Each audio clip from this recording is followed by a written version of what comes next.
बिस्मिल्लाहिर्रहमानिर्रहीम। अस्सलाम वालेकुम नाज़रीन, मैं हूं MSJ और मेरे साथ मौजूद हैं एस्ट्रोलॉजर मलिक महबूब साहब। सर कैसे हैं आप? ठीक हैं? अल्लाह का करम सर, आप बताएं। सर अल्लाह का बड़ा करम। हम आपसे जलसे की बात तो करेंगे, लेकिन आपने कहा था 6 को पूछेंगे, हम 6 से पूछेंगे। लेकिन कल खान साहब की मिलिट्री ट्रायल का जो मिलिट्री के हवाले से बातें चल रही थी, तो उन्होंने इस्लामाबाद हाई कोर्ट से रुजू कर लिया है कि मेरी तहवील जो है मिलिट्री के पास नहीं जा सकती। कैसे देखते हैं, क्या वाकई खान साहब मिलिट्री तहवील में जाने वाले हैं? सर ये ऐसी बात है कि जो हमारी हुकूमत है ना, वो भी एक न्यूज़पेपर बनी हुई है। वो हर महीने कोई नया शूशा लेकर आ जाती है। अगर आपको याद होगा, पिछले महीने वो बोल रहे थे कि मुझे वैसे इंटरेस्ट नहीं है, लेकिन मुझे अब याद होना शुरू हो गया। अगर आपको याद होगा तो हमने कहा था कि पिछले महीने ये बोल रहे हैं कि हम पीटीआई को खत्म कर रहे हैं, और वो ऐसी कोई बातें चल रही थी। मुझे एग्जैक्ट वर्डिंग याद नहीं है, लेकिन ऐसी चल रही थी। तो मुझे ऐसा लगता है कि ये एंटरटेनमेंट पर्पस के लिए कुछ ना कुछ लगा के रखे ही होता है उन्होंने। सर पिछले महीने बोल रहे थे कि हम पीटीए को बैन करने जा रहे हैं, उस पर पाबंदी लगाने जा रहे हैं, लेकिन वो बात तो कंप्लीट नहीं हो सकी।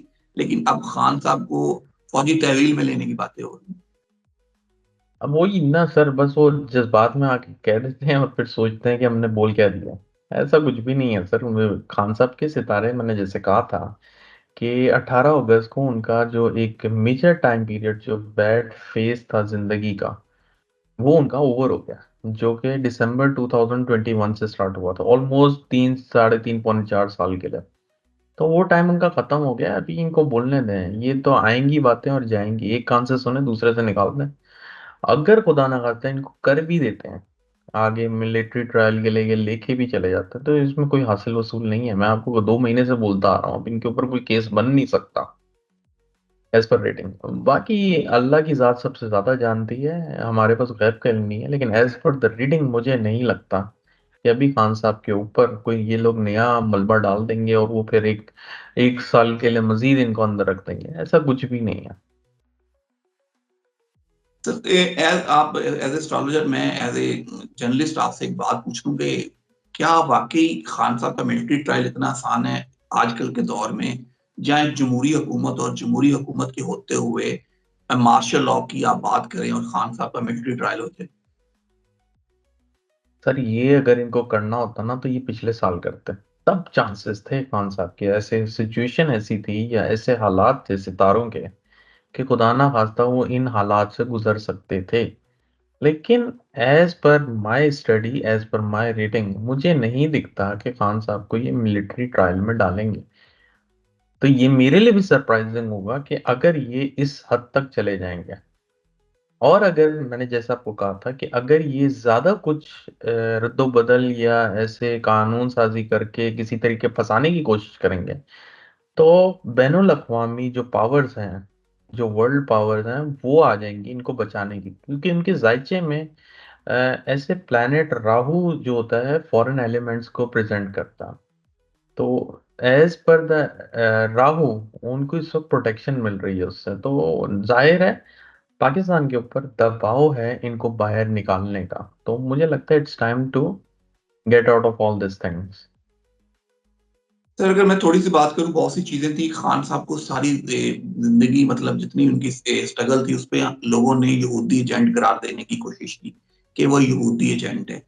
अब यूके के जो मैगजीन है वो ये लिख रहे हैं कि खान साहब एक पक्का और सच्चा मुसलमान है, जिसके तालिबान के साथ उनकी हमायत करता है। खवातीन की वो बात नहीं करता, सलमान रुश्दी के साथ बैठने के लिए वो तैयार नहीं है।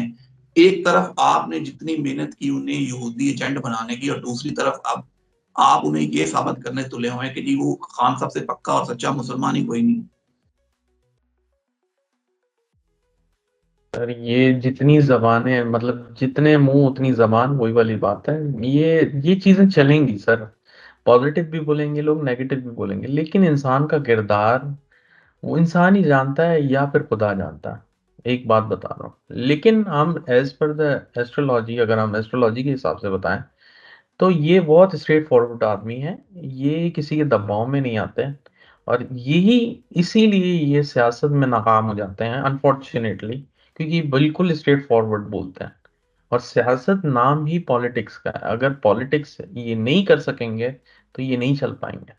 लेकिन एक चीज है कि खान साहब ने ये जो टाइम गुजारा है, तकरीबन 1.5 पौने 2 साल जो ये जेल में रहे हैं, इन्होंने सियासत को बहुत करीब से देख लिया है।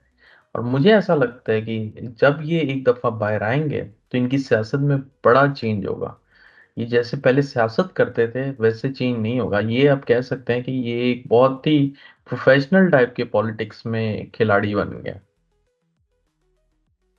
सर अगर दूसरी तरफ से बात करूं, सरदार अख्तर मेंगल साहब ने अपनी कौमी असम्बली की रुकनीत से इस्तीफा दिया है। वो ग्रैंड डेमोक्रेट अलायंस में आने वाले हैं। शाहिद खान अब्बासी साहब की भी महमूद अचकजई साहब से मुलाकात हुई है, उन्हें भी दावत दी है कि ग्रैंड अपोजिशन अलायंस बनाए। तो कैसे देखते हैं अब तमाम लोग एक साइड पे आते हुए? सर ये देखने की तो जरूरत नहीं है, वो एक कहानी हमने बचपन में पढ़ी थी, जैसी करनी वैसी भरनी। इसमें जो टाइम चल रहा है एस्ट्रोलॉजिकली, मैंने आपको कहा था कि जो लोगों ने किए हुए होंगे, हुकूमत ने नहीं, मैं आम लोगों की भी बात कर रहा हूँ, जैसे लोगों ने अपने कर्म किए होंगे ना सर, अब उसका रिजल्ट मिलने का टाइम है। तो अगर आपको याद होगा, पीडीएम बनाई गई थी और थी बहुत सारी गेमें हुई थी, मुझे इतना नहीं पता पॉलिटिक्स का, लेकिन मुझे जो सुनी सुनाई है वो यही है। तो अब जाहिर है पीडीएम के अगेंस्ट भी एक पीडीएम 2 3 जो भी है वो आएगी। तो ये एक्चुअली टाइम ही ऐसा चल रहा है कि हर एक का हिसाब किताब हो रहा है, और हिसाब किताब होगा भी सही। अनटिल नवंबर आपको ये जो है ना, पूरा झाड़ू फिरने वाला है जिसमें सबकी सफाई होने वाली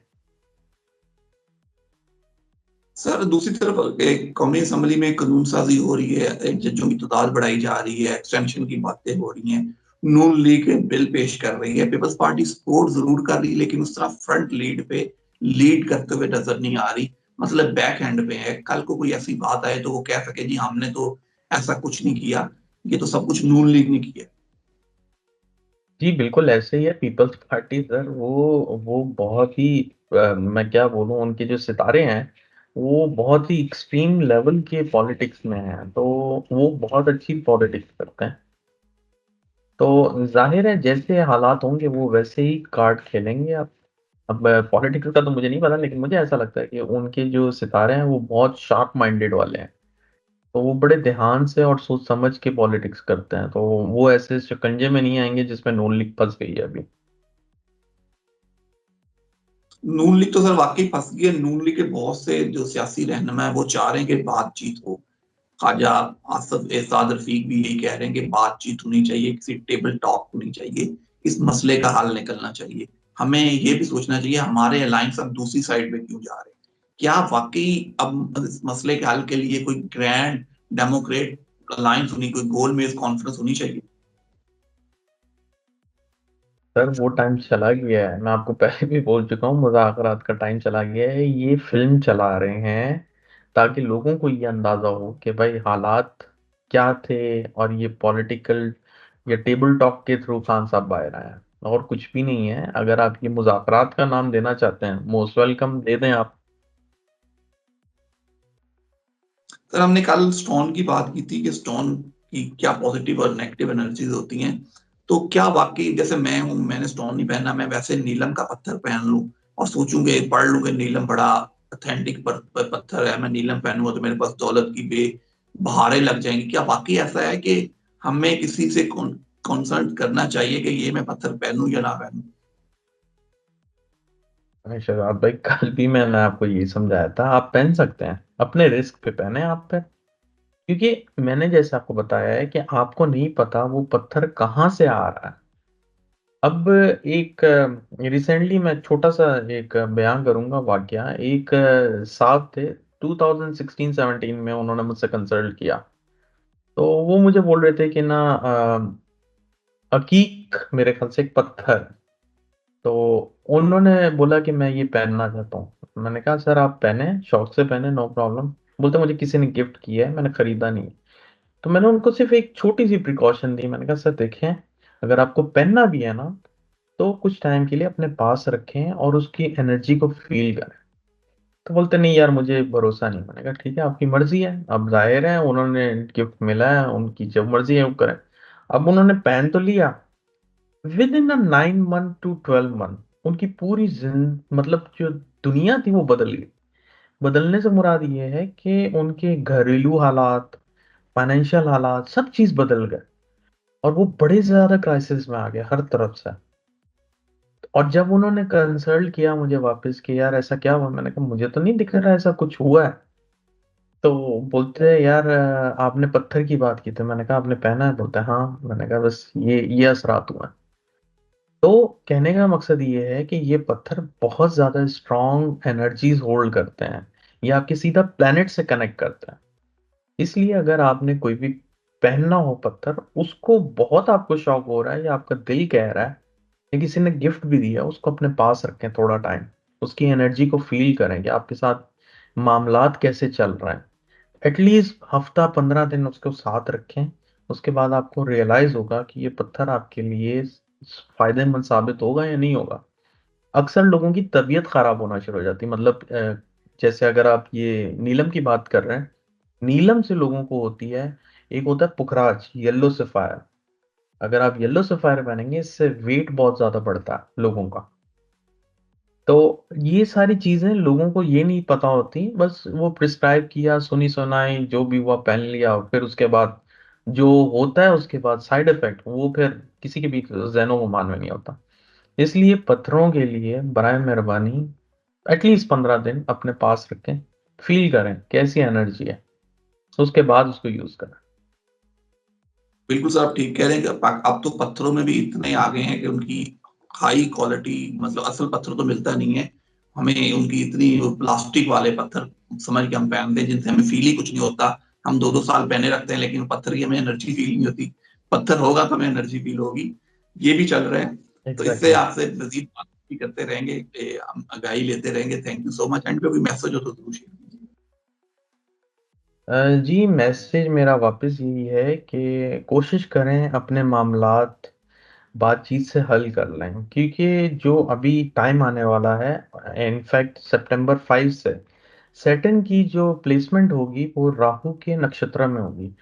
तो राहु ऐसा प्लैनेट है जो एल्यूजन क्रिएट करता है, और एल्यूजन क्रिएट होने से लोगों के अंदर गलत फहमियां होती हैं। और अगर आप देखेंगे, सबसे ज्यादा तबाही गलत फहमी से होती है। और ये प्लेनेट का जो मेन जो पर्पस होता है राहु का, तबाही मचाना है।